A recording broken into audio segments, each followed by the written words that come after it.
Hello, welcome back to the channel. Today will be the Penn State video. I think it's just my duty as a YouTuber to you people is to wear a Michigan shirt every time I talk about a Big Ten team so everyone, understands what's going on. For this video, Penn State, right, we'll start like we do with every other one and look at their recruiting from last season for who's coming into the game. We've got the second best class in the Big Ten. They have no 5 stars, 18 4 stars, and 5 3 stars, so 23 commits in total, averaging 91.14. Those guys, looking at them, we've got Javen Williams, an offensive tackle, big guy, number 1 in the state for Pennsylvania, best recruit there, so good to keep him in state. Alex Burkmeyer, another big offensive lineman. Tony Rojas, linebacker. King Mack, sick name, from St. Thomas Aquinas, great school. A safety, and then a big tight end. From Milton Academy in Massachusetts. Actually got a good sailing school too, so I know those guys. Milton Tough, shout out Portnoy. Now, looking over at their transfer portal class, this is where they get a lot more active. They bring in Dante Cephas, 4-star from Kent State. This kid can ball. I think he's going to be their top receiver. I'd be surprised if he's not. But he definitely is going to be a guy you to look out for. I would say look out for his name, but they don't do names here. So look out for his number, which I don't even know if it's listed yet. Storm Duck, he transferred out. Malik McCain, another receiver, came in from Florida State. He's probably going to be a backup receiver, I'd guess. Trey Potts, running back from Minnesota. I don't know why he came over to here, but he's a damn good player, and he makes that room. He's a damn good player, and he makes that running back room that's already very good even better.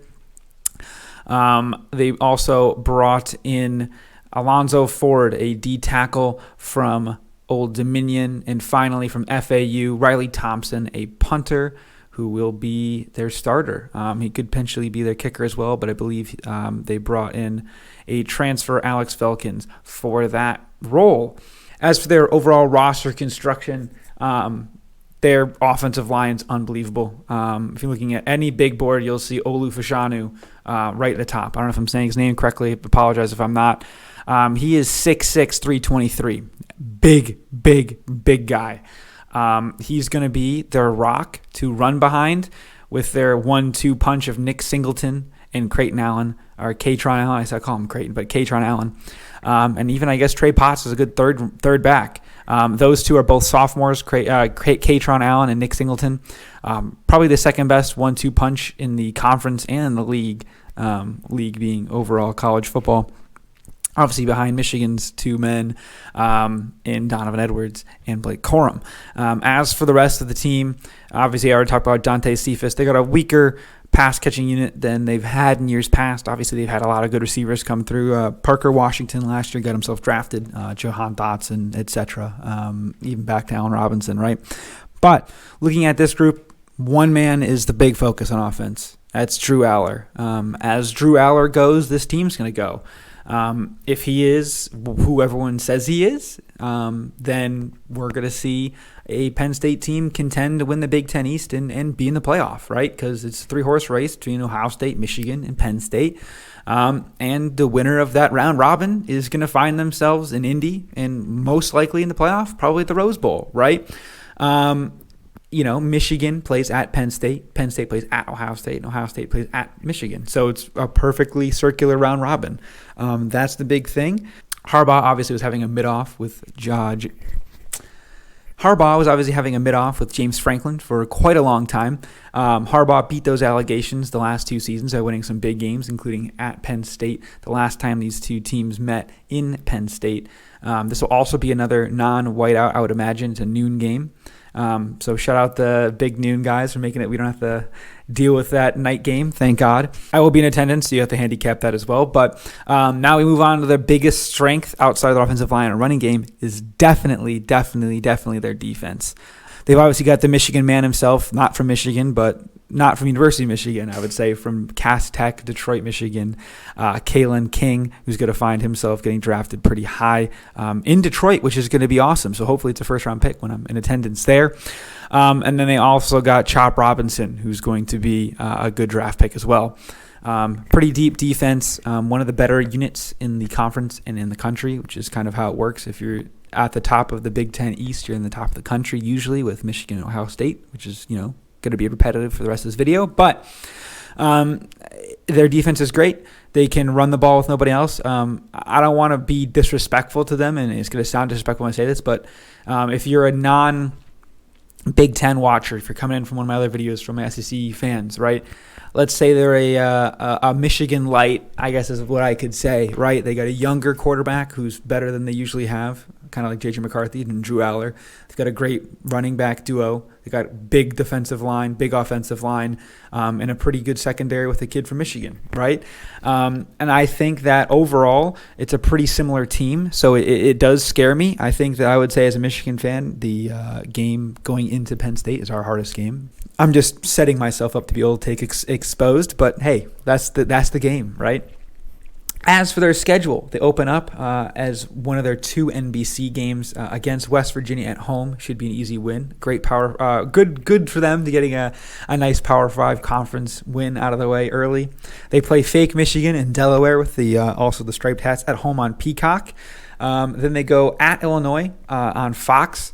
That'll be an interesting game. Obviously, last time those two guys played, they had the 8 or 9 overtime game that's still on. Didn't even hit the over in gambling terms, which is crazy. It was, I think, it looked like 18-16 or something nuts.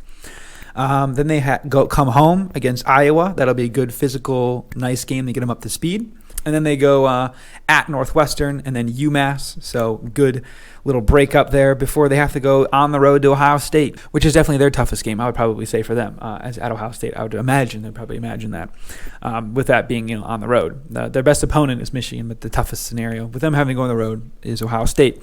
They then play Indiana, easy win. They are going to go at Maryland, a win as well. Home against Michigan. This is your season, right? Because you're probably going to lose to Ohio State on the road. So you're going to be sitting at, what is that? 1, 2, 3, 4, 5, 6, 7, 8-1. Michigan will likely be 9-0, right? Going into that game. Going to be a huge game. Big noon kickoff. And I think Michigan gets it done. I would be lying to you if I said they wouldn't. This Michigan team is different. The culture is different. And I think that, Michigan's just going to get it done. Can Penn State get it done? Yes. What does it look like if Penn State wins? It'll set up a crazy scenario where they're rooting for Michigan to beat Ohio State in order to go to a 3-way tie, and I don't know how the hell that works. I'd love someone to tell me if they knew how that works. It'd be great, but I have no idea. They're kind of the same team, and I don't think that they have enough athletes and big guys to really out-physical us at those positions, so I would have to say that I think Michigan's going to get the job done. And the fact that Penn State is the dark horse darling again, those teams usually don't pan out, unfortunately. So it's no fault of their own. They're dealing with the media hype that Michigan got last year and the year before. So then they stay at home against Rutgers. Easy win there. And then they go on the road to Ford Field, not to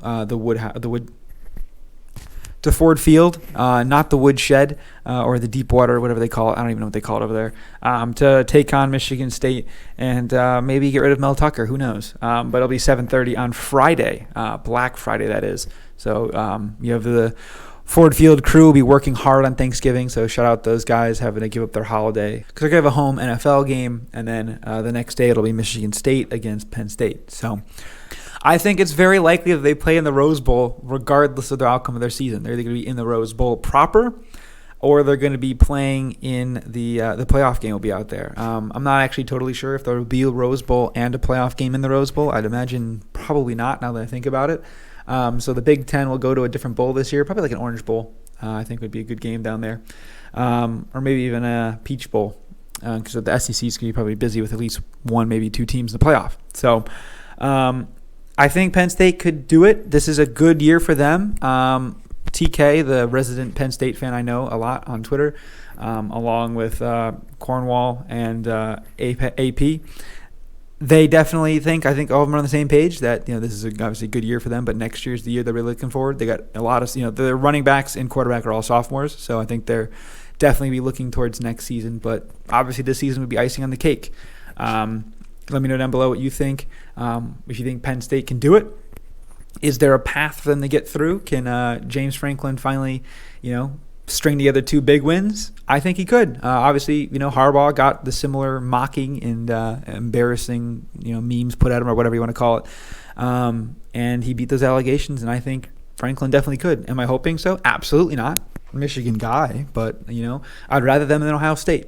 So wouldn't hate it totally at the end of the day. But Thank you all for watching. Please like and subscribe. Shout out State Penn, and we'll see you guys all next time. Peace.